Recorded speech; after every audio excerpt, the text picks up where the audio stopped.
Dunia sesungguhnya adalah surga. Seorang ulama menyatakan bahwa di dunia ini ada surga. Siapa yang tidak menikmati surga dunia, maka dia tidak akan masuk ke dalam surga akhirat.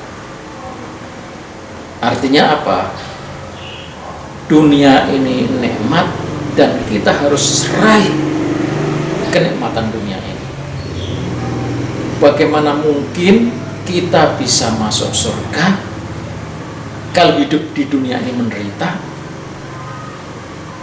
Bagaimana bisa beribadah?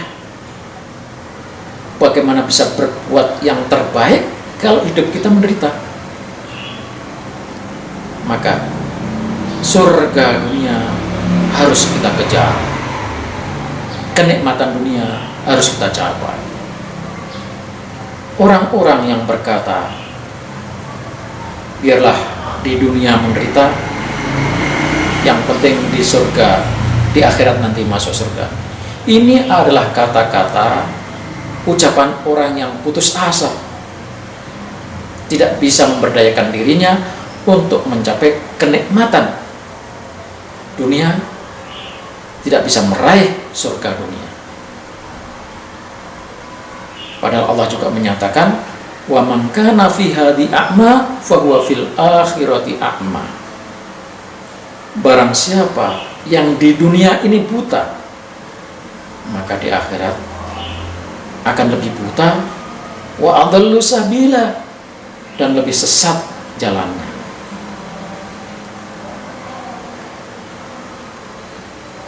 Karena dunia ini adalah surga, maka Allah memberikan kemudahan kepada kita untuk bisa mendapatkan surga itu. Langit dan bumi sudah Allah tundukkan kepada manusia. Semua yang diminta Allah kasih. Wa atakum min kulli ma sa'altumuh wa in ta'uddu ni'matallahi la tuhsuha. Allah memberikan seluruh yang Anda minta. Wa in ta'uddu ni'matallahi la tuhsuha. Jika kamu menghitung-hitung nikmat Allah, pasti kamu tidak akan mampu menghitungnya. Rizki kita Allah sudah siapkan di langit. Wa fis samaa'i rizqukum. Dan di langit rezeki Anda. Kenapa rezeki di langit? Karena rezeki itu bagi kita masih gaib, harus kita kejar. Wa ma tu'adun, dan seluruh yang dijanjikan kepadamu. Apa janji Allah? Allah janji kepada manusia akan dimudahkan. Allah janji kepada manusia akan diberikan banyak rezeki. Allah janji kepada manusia akan diberikan rahmat berkelimpahan.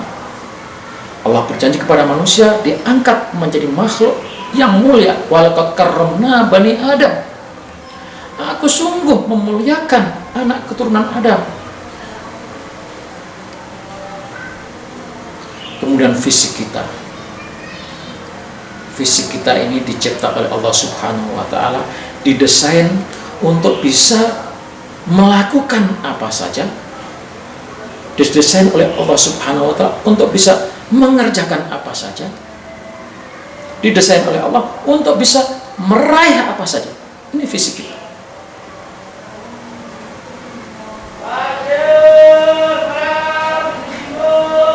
Kemudian Allah Subhanahu wa ta'ala juga berjanji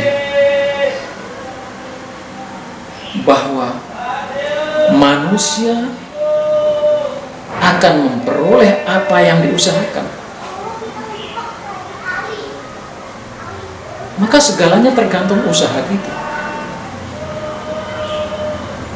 Allah juga berjanji bahwa manusia itu diberikan kekuasaan,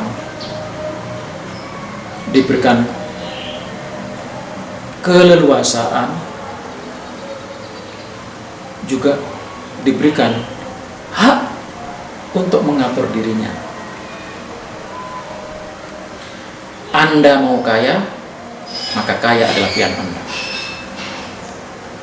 Anda mau menjadi apa, maka Anda yang menentukan. Bahagia Anda yang pilih, derita yang Anda pilih, sukses Anda yang milih, gagal Anda karena salah jalan.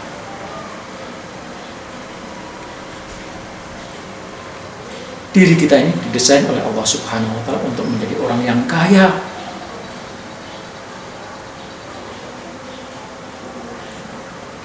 Karena Allah Subhanahu wa Ta'ala tidak ingin agar makhluknya yang satu yang bernama manusia ini menjadi makhluk yang menderita.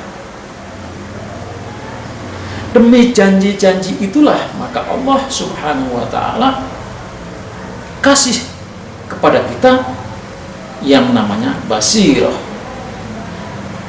Saudara-saudara sekalian, banyak orang yang bertanya, apa itu basirah?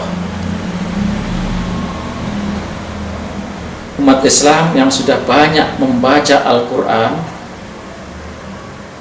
bahkan sudah berkali-kali, belum tentu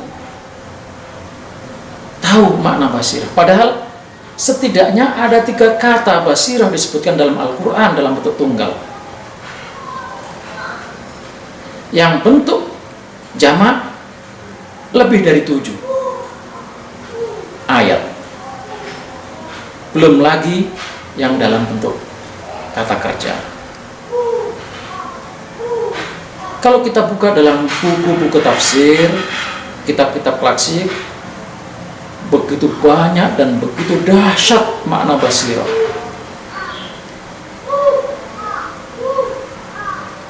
Sayyid Qutb dalam tafsirnya Fi Dhilalil Quran menyatakan, jika basirah telah terbuka, maka dia bisa melihat segala sesuatu yang ada di ufuk barat dan ufuk timur. Kalau basirah sudah terbuka, maka tidak ada yang samar baginya. Berarti apa makna basirah di situ? Basirah adalah mata batin. Kemudian dalam ayat yang lain, Rasul Al-Quran menyatakan, Qul hadhihi sabili ad'u ila basiratin, ad'u ila Allahi ala basirah. Nabi Muhammad yang menyatakan dalam Al-Quran, katakan inilah jalanku, mengajak Allah dengan basirah. Jadi bagaimana kita berdakwah kepada Allah, bagaimana kita beribadah kepada Allah kalau kita tidak menggunakan basirah?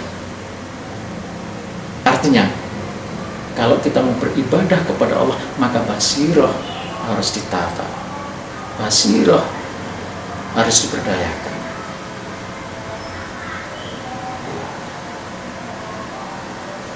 Basirah sangat banyak sekali artinya. Ada yang menyatakan basirah adalah kekuatan inti manusia. Basirah adalah pembuka hijab. Basirah adalah dalil. Basirah adalah jendela pembuka kepada yang samar, yang gaib.